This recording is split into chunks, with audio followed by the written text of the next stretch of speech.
Yes good morning friends. నేను మీ శ్రీనివాస్ని. నేను ఒక 5 సంవత్సరాల క్రితం శంషాబాద్ ఎయిర్పోర్ట్ లో క్యాబ్ డ్రైవర్ గా చేసేవాడిని. ఈ రోజు నేను నా సొంతంగా Vestige winning team Vestige winning team లో జాయిన్ అయ్యి నేను బెంజ్ కారు కొనుక్కున్నాను. ఇది నా కారే. క్యాబ్ డ్రైవర్ నుంచి బెంజ్ కారు కొని నేను లైఫ్ ని ఎంజాయ్ చేస్తున్నాను. దోస్తులు, ఫ్రెండ్స్, రిలేషన్స్ నా వీడియో ఎంతమంది అయితే చూస్తున్నారో రండి. మీకు కూడా 2-3 సంవత్సరాలు ఇలాంటి కారు తీసుకోవచ్చు. నాకు నెలకు 10 లక్షల ఇన్కమ్ వస్తుంది. ఇట్లాంటి ఇన్కమ్ తీసుకోవచ్చు. రండి, కలిసి పనిచేద్దాం. చాలా మంది కొన్ని అపోహలు ఉన్నాయి. ఎందుకంటే జుట్టు రాలకుండా ఉండడానికి, జుట్టు పెరగటానికి, జుట్టు ఆరోగ్యానికి ఎక్కువ షాంపుల మీదే కాన్సన్ట్రేషన్ చేస్తారు 90% పీపుల్స్. కానీ జుట్టు ఆరోగ్యానికి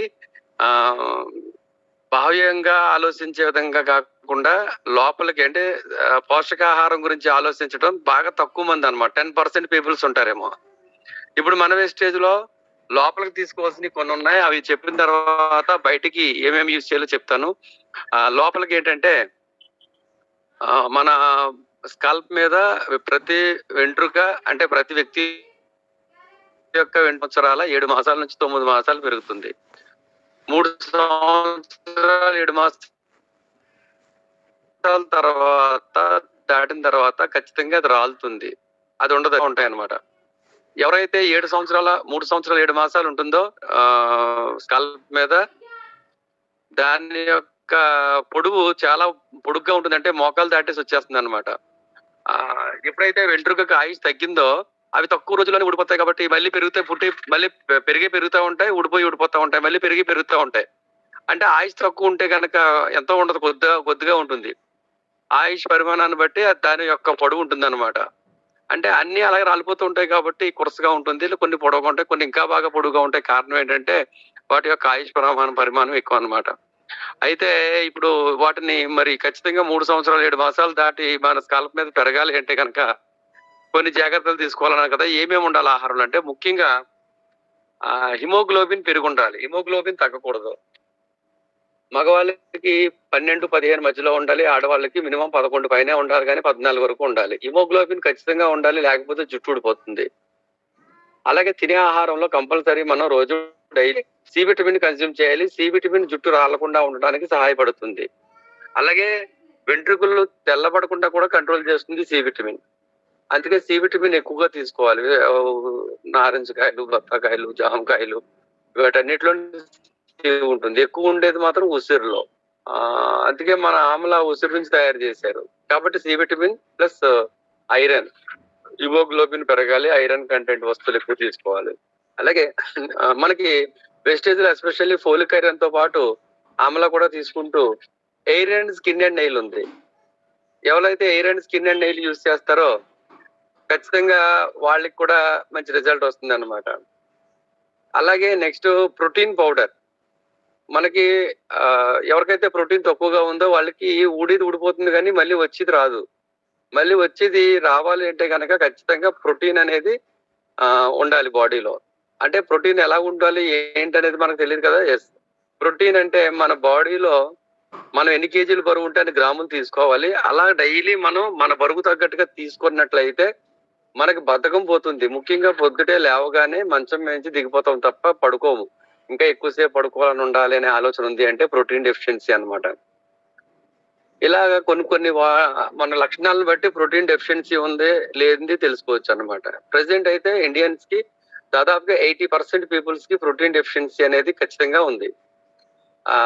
ఇప్పుడు మనం ప్రోటీన్ పౌడర్ తాగుతూ, ఆమ్లా యూజ్ చేస్తూ, ఐరన్ కరెక్ట్ గా ఉండేలా చూసుకుంటూ, hair and skin and nail every 6 months 1 or 2 months use చేస్తే కనుక ఖచ్చితంగా జుట్టుని ఏపుగా, అందంగా, పొడవుగా పెంచుకోవచ్చు.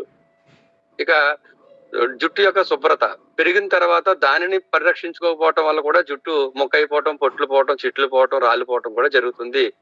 కాబట్టి దాని గురించి కూడా మనం పరిశీలిద్దాం. మరి ఫస్ట్ పాయింట్, నా వాయిస్ వినపడుతుందా మేడం? చూద్దాం. మనకి 3 షాంపులు ఉన్నాయండి. 3 షాంపులు 3 రకాల హెయిర్స్ కి తయారు చేశారు. అందులో ఫస్ట్ వచ్చేసి గ్రీన్ కలర్ లో కనపడుతుంది చూడండి. ఇది ఆయిల్లీ షాంపూ అన్నమాట. ఈ ఆయిల్లీ షాంపూ ఓన్లీ ఆయిల్లీ షాంపూ, నేను అనేది షాంపూ పేరు కాదు, డీప్ క్లిన్సింగ్ షాంపూ పేరు అయితే. ఆయిల్లీ షాంపూ అని ఎందుకంటే ఆయిల్ హెయిర్ వాళ్ళు యూజ్ చేయాలి. ఎవరైతే ఆయిల్ ఎయిర్ ఉందో వాళ్ళు యూజ్ చేస్తే అది ఏమవుతుందంటే డ్రైగా మారుతుంది. ఆయిల్ ఎయిర్ అంటే జిడ్డుగా ఉన్న వాళ్ళు, జిడ్డుగా అని ఎలా తెలుస్తుందంటే ముఖం జిడ్డుగా ఉంటే వాళ్ళది డ్రై, జిడ్డుగా ఉన్న వాళ్ళకి ఎయిర్ కూడా జిడ్డుగా ఉంటుంది. వాళ్ళకి ఎంతసేపు డ్రైగా ఉండాలని కోరుకుంటారు కాబట్టి ఈ ఆయిల్ ఎయిర్ తో స్నానం చేస్తే, హెడ్ బాత్ చేస్తే వాళ్ళది డ్రైగా మారుతుంది. వాళ్ళకి కావాల్సినటువంటి రిజల్ట్ వస్తుంది. చాలా హ్యాపీ ఫీల్ అవుతారు. అయితే షాంపూ ఎలా వాడాలో చెప్పే ముందు ఈ 3 చెప్పేసి ఆ తర్వాత చెప్తాను. నెక్స్ట్ రెండవది ఏంటంటే ఇది వచ్చేసి మాయిశ్చరైజర్ రిచ్ షాంపూ. ఇదేంటంటే ఎవరిదైతే డ్రై ఎయిర్ ఉందో, డ్రై అంటే ముఖం పొడిబారిపోయినట్టు ఉంటుంది చర్మం, అలాగే జుట్టు కూడా గరుగ్గా ఉంటుంది అన్నమాట.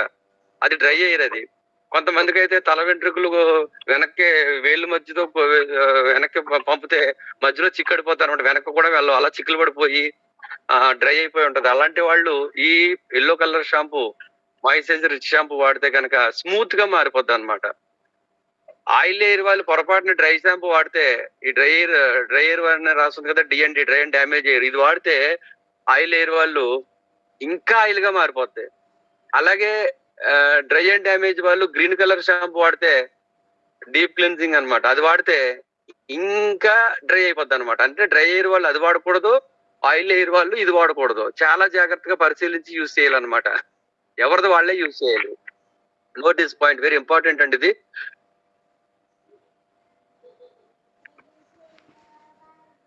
అక్కడ రాసేసి ఉంటది, వాళ్ళు యూజ్ చేస్తేనే మంచి క్లారిటీ వస్తుంది, రిజల్ట్ వస్తుంది. అలాగే నెక్స్ట్ ఇది వచ్చేసి ఎష్యూర్ డైలీ కేర్ షాంపూ. ఇది all type of hairs use చేయొచ్చు. కాదంటే నార్మల్ డ్రై ఎయిర్ వాళ్ళకి, ఆయిల్ ఎయిర్ వాళ్ళకి కన్నా నార్మల్ ఎయిర్ ఎవరిదైతే ఉంటుందో వాళ్ళకి ఎక్కువ రిజల్ట్ వస్తుంది అనమాట ఇది. కాబట్టి ఇది అందరూ వాడొచ్చు. అయితే షాంపూ యూజ్ చేసే విధానం ఏంటంటే, ఒక మగ్గు తీసుకుని, మగ్గులో కొన్ని నీళ్లు తీసుకుని కావలసినంత తగినంత అందులో ఒక 5 to 10 డ్రాప్స్ వేసి బాగా కలిపి మాలిక్యూల్స్ ఓపెన్ అవుతాయి. ఆ విధంగా కుగ్గుడికాయ పులుసు పోసుకున్నట్టుగా పోసుకుంటూ తలని రుద్దుకోవాలి బాగాన. ఎవరైతే ఆ విధంగా చేస్తారో వాళ్ళకి చాలా అత్యద్భుతమైనటువంటి రిజల్ట్ అనేది వస్తుంది అనమాట. అలాగే 2 to 3 minutes అలా ఉంచేసుకోవాలి. బాగా రుద్దుకున్న తర్వాత వెయిట్ చేయాలన్నమాట, వెంటనే వేసేసుకోకూడదు. అలా 2 to 3 minutes యూజ్ చేయాలి. ఆ విధంగా స్నానం చేయాలి. అప్పుడు బెస్ట్ రిజల్ట్ ని చూడొచ్చు. ఒకసారి పెట్టుకోవాలి, అది కూడా వాటర్ లో కలిపి పెట్టుకోవాలి తప్ప డైరెక్ట్ గా అప్లై చేయకూడదు. కొంతమంది ముందు పెట్టేస్తారు, తర్వాత మళ్ళీ స్నానం చేసేసి హెడ్ బాత్ చేసి మళ్ళీ పెడతా ఉంటారు 2 సార్లు. రెండోసారి అయితే బాగా నురగ వస్తుంది. అలా కాదు, మగ్గులో వేసుకుని రుద్దుకుంటూ ఉంటే మురికంతా పోయి నురగొచ్చేసి ఆ నురగని 2 to 3 minutes వెయిట్ చేయాలి. అప్పుడు బాగా బెస్ట్ రిజల్ట్ అనమాట. ఇక నెక్స్ట్ వచ్చేసి ఎయిర్ కండిషనర్ అండి. కండిషనర్ ఏంటంటే మనకి ఇది weekly once compulsory conditioner apply చేయాలి. కండిషనర్ ని ఎలాగ అప్లై చేయాలంటే, ఫస్ట్ ఎవరైనా సరే హెడ్ బాత్ చేసేయాలి షాంపూ తోటి. షాంపూతో హెడ్ బాత్ అయిపోయిన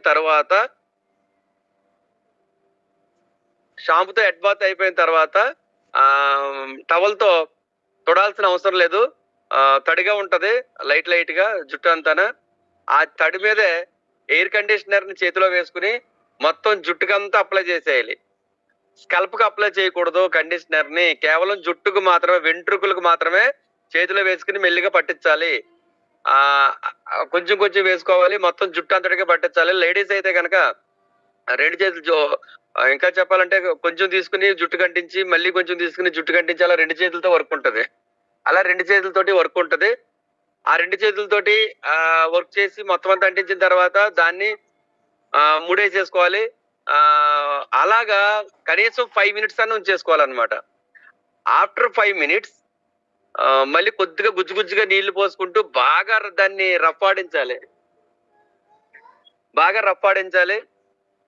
ఒక్క నిమిషం. స్మూత్ గా తలంతా బాగా రుద్ది, ఆ తర్వాత ఒక 3 minutes నుంచి 5 minutes బాగా రుద్ది, ఆ తర్వాత నీళ్లు పోసేసుకోవాలి. అలా నీళ్లు మొత్తం హెడ్ బాత్ చేసేసుకుంటే, పైనుంచి నీళ్లు పోసుకుని హెడ్ బాత్ చేసుకుంటే మొత్తం అప్పుడు హెడ్ బాత్ అయిపోద్ది అనమాట. దానివల్ల ఏంటంటే బౌన్స్ అవుతుంది, చిక్కులు పడదు, సిల్కీగా ఉంటుంది. దాని మీద ఒక లేయర్ ఫామ్ అయ్యి ఒక ప్రొటెక్టివ్ గా ఉంటుంది అనమాట. ఈ పొల్యూషన్ ఏదైతే ఉందో, ఈ వాతావరణంలో బాగా వేడి ఏదైతే ఉందో దీన్ని డ్రై అయిపోకుండాను ఈ వాతావరణంలో చక్కటి ఎయిర్ ని డామేజ్ అవ్వని ఎయిర్ ని మనకు అందిస్తుంది ఎయిర్ కండిషనర్. కాబట్టి ఈ ఎయిర్ కండిషనర్ ని కంపల్సరీ వీక్లీ వన్స్ మాత్రం కంపల్సరీ చేయాలి. హెడ్ బాత్ అయిన తర్వాత ఎయిర్ కండిషనర్ తో చేయాలన్నమాట. అలాగే నెక్స్ట్ వచ్చేసి ఎయిర్ స్పా. ఎయిర్ స్పా ఏంటంటే ఇది వచ్చి ఎయిర్ కాదు, స్కల్ప్ అన్నమాట. అంటే మాడుకి. ఇది కూడా సేమ్ మీకు నచ్చిన షాంపూ తోటి హెడ్ బాత్ అయిపోయిన తర్వాత మళ్ళీ చేతిలోకి తీసుకుని కుదుళ్ళకి బాగా పట్టించాలి. అలా మొత్తం అన్ని కుదుళ్ళకి పట్టించిన తర్వాత 20 మినిట్స్ ఉంచేసుకోవాలి అట్లా. ఆఫ్టర్ 20 మినిట్స్ మళ్ళీ సేమ్ నీళ్లు కొద్ది కొద్దిగా గుజ్జు గుజ్జుగా నెత్తి మీద వేసుకుని బాగా మళ్ళీ రుద్దుకుంటే గుజ్జు గుజ్జుగా బాగా లైట్ గా నొరగొస్తుంది. ఆ తర్వాత హెడ్ బాత్ చేసేయాలి. ఆ విధంగా వీక్లీ వన్స్ చేయాలి. దీనివల్ల ఏంటంటే మరి రోజుకి 7 నుంచి 12 వెంట్రుకలు రాలిపోతాయి కదా. రాలిపోయినప్పుడు ఆ హోల్ ఏదైతే ఉంటుందో ఆ హోల్ పుడిపోకుండా ఉంటుంది దీనివల్ల. నెక్స్ట్ ఎయిర్ గ్రోత్ అవుతుంది. ఆ గ్రోత్ అవడానికి కొంచెం టైం పట్టింది అనుకోండి, అది పూడిపోద్ది. అలాగే బోల్డ్ హెడ్ వచ్చేస్తుంది. బోల్డ్ హెడ్ రావడానికి కారణం ఏంటంటే ఎయిర్ రావడానికి లేట్ అవుతున్నప్పుడు అది పూడిపోతుంది. చూడండి లేడీస్ కి చెవులకి సంబంధించి ఉంటాయి, రంధ్రం పెట్టి చెవులకి రింగులు ఇవన్నీ పెట్టుకుంటారు కదా, ఆ దిద్దులు అవన్నీ. అది తీసేస్తే ఇవి పూడిపోతాయి అనమాట. ఆ చెవుకి వేప కాడో లేకపోతే పొగాకు కాడో ఏదో పెడతా ఉంటారు.